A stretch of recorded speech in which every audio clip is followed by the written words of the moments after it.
Hello दोस्तों, नमस्कार। Service now help desk Hindi के एक और वीडियो में आप सबका स्वागत है।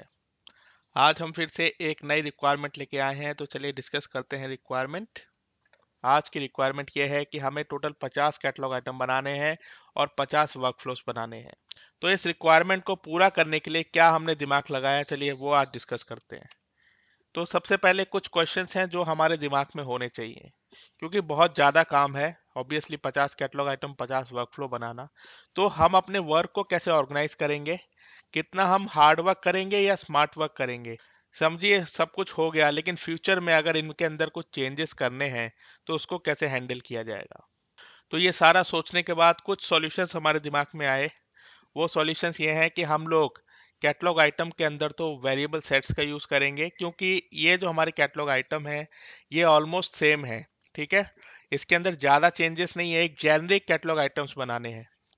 और इसके साथ साथ जो वर्कफ्लो है वो भी हमारा जेनरिक टाइप ही है, मतलब उनके अंदर जो वैल्यू चेंजेस हो रही हैं वो मोस्टली ग्रुप के रिलेटेड हैं। इसके साथ साथ इन वर्कफ्लोज को और रोबस्ट बनाने के लिए हमने अप्रूवल टेबल्स का यूज़ किया।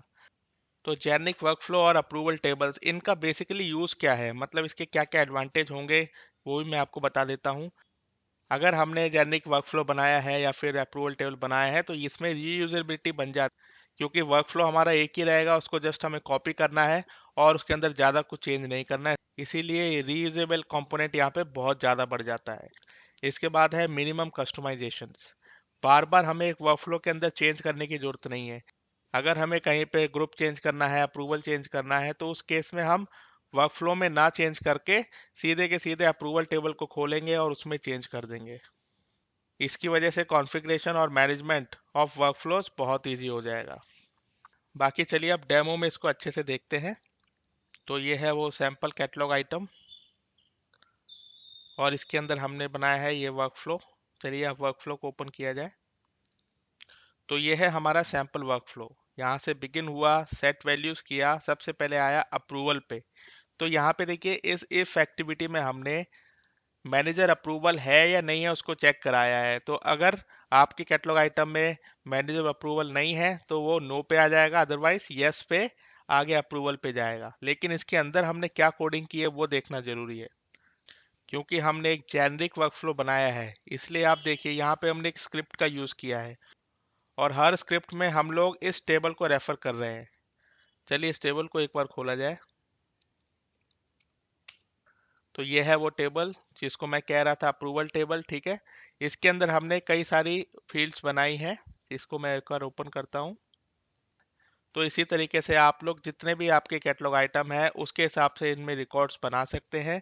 और हर रिकॉर्ड के लिए आपने सारी चीज़ें पहले से ही यहाँ पे डिसाइड कर दी हैं। जैसे कि यहाँ पे मैनेजर अप्रूवल चाहिए या नहीं चाहिए, ये चीज़ यहाँ पे स्क्रिप्ट में हम देख रहे हैं। तो यहाँ पे हम चेक करा रहे हैं उस टेबल के अंदर इस रिकॉर्ड के लिए, मतलब इस कैटलॉग आइटम के लिए क्या मैनेजर अप्रूवल रिक्वायर्ड है। अगर हाँ तो ओके है, अदरवाइज ये फॉल्स में चला जाएगा। फिलहाल हमने केवल मैनेजर अप्रूवल, ग्रुप अप्रूवल और टास्क के लिए जो जो असाइनमेंट ग्रुप हमें असाइन करने हैं उनको यहाँ पे कस्टमाइज करके रखा है। Based on your catalogue item आप अपने अपने अप्रूवल ग्रुप्स और मैनेजर अप्रूवल, इन सारी चीज़ों को पहले से कॉन्फ़िगर करके रख सकते हैं। इस केस में क्या होगा, अगर आपको उस कैटलॉग आइटम के अंदर कुछ चेंज करना है फ्यूचर में तो आपको वर्कफ्लो चेंज करने की ज़रूरत नहीं है। सिंपल आपको कैटलॉग अप्रूवल टेबल में आना है, यहाँ पे वो वैल्यू चेंज करनी है तो वो आपके वर्कफ्लो में रिफ्लेक्ट हो जाएगी। तो यहाँ पे चेक किया मैनेजर अप्रूवल है या नहीं है, तो उसके बाद ये आगे गया। तो ये अप्रूव होने के बाद फिर यहाँ पे ग्रुप अप्रूवल के लिए चेक किया। यहाँ पे भी हमने स्क्रिप्ट का यूज़ किया है। यहाँ भी हम चेक करा रहे हैं कि क्या जो करंट कैटलॉग आइटम है उसमें ग्रुप अप्रूवल यस है या नो है। अगर नो है तो वो आगे चला जाएगा, राइट। नो के बाद यहाँ आ जाएगा। तीसरे इफ कंडीशन में अगर यस है तो आगे ग्रुप अप्रूवल के लिए चला जाएगा। ग्रुप अप्रूवल में कौन सा ग्रुप आएगा वो यहाँ पे आपको दिख जाएगा, ये भी हम स्क्रिप्ट से उठा रहे हैं। तो यहाँ पे इस कैटलॉग आइटम के लिए जो रिकॉर्ड है उसमें जो अप्रूवल ग्रुप की वैल्यू है, यानी फिलहाल ये वाला जो अप्रूवल ग्रुप है कैब अप्रूवल, ये ग्रुप ऑटोमेटिकली यहाँ पे असाइन हो जाएगा। तो सारी वैल्यूज जो उठ के आ रही हैं वो इस टेबल में आ रही हैं और ये हमने ऑलरेडी पहले से डिफाइन करके रखी हैं। ये सब होने के बाद फिर हमारे कैटलॉग टास्क पे आएगा। कैटलॉग टास्क में कौन सा ग्रुप अटैच होगा ये भी हम लोगों ने यहाँ पे कॉन्फ़िगर करके रखा है। देखिए यहाँ पे assignment group 1, assignment group 2, assignment group 3।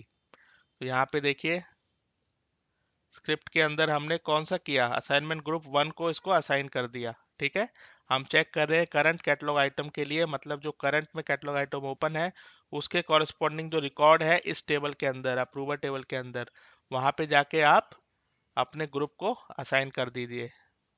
Task dot assignment group is equal to assignment group 1, और वो क्या है, ये है असाइनमेंट ग्रुप 1, राइट।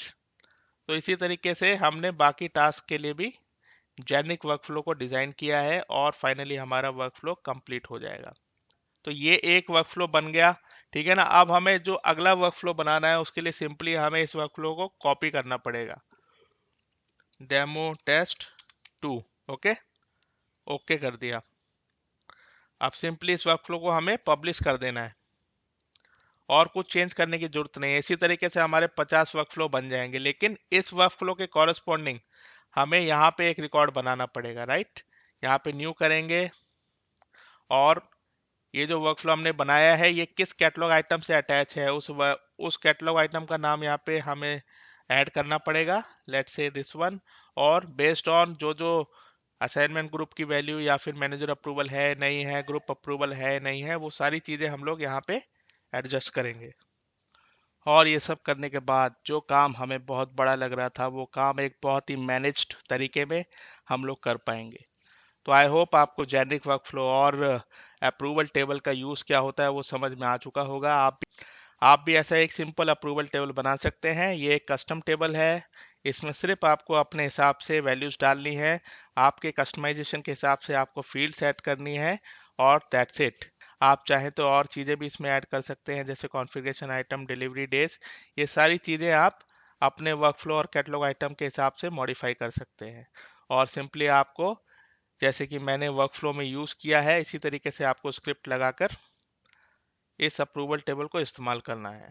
बहुत ही बढ़िया ऑप्शन है, अगर आप चाहें तो इसको अच्छे से यूज़ कर सकते हैं। आई होप आपको रिक्वायरमेंट क्लियर होगी। Thank you so much, bye bye.